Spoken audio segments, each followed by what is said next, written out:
Ad un giorno dalla chiusura del calciomercato dilettanti, l'Akragas piazza un colpo di quelle altosonanti per la qualità e l'esperienza del diretto interessato.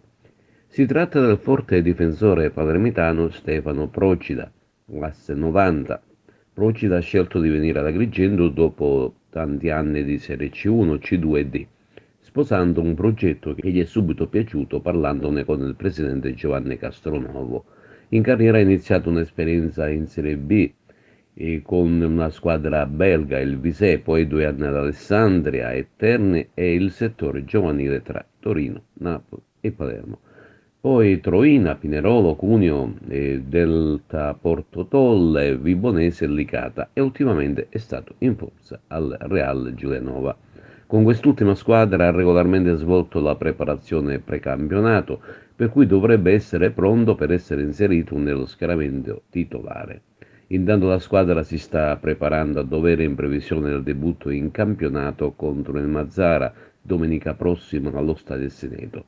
Sinora ci sono stati dei problemi fisici per l'ala, ma il ragazzo è sulla strada del pieno recupero. Nella testa rimane il match con i canarini mazzaresi e il tecnico Dino Marino. Tra l'altro, iniziare bene all'Esteneto sarebbe un vero toccasana per la squadra biancazzurra, che domenica scorsa, pur non brillando contro la Pro Favara, ha saputo portare a casa la qualificazione al turno successivo di Coppa Italia. Intanto colpo di scena Canicattì. A pochissimi giorni dall'inizio del campionato d'eccellenza, che lo vedeva impegnato allo stadio Brucoleri contro la Pro Favara, il tecnico Nicolò Terranova ha rassegnato le proprie dimissioni.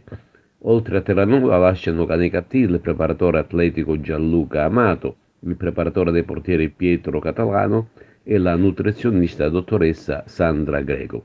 Il presidente e tutti i dirigenti ringraziano il mister Nicolò Terranova e l'intero staff tecnico per la grande professionalità, l'impegno profuso e gli esaltanti risultati sportivi raggiunti.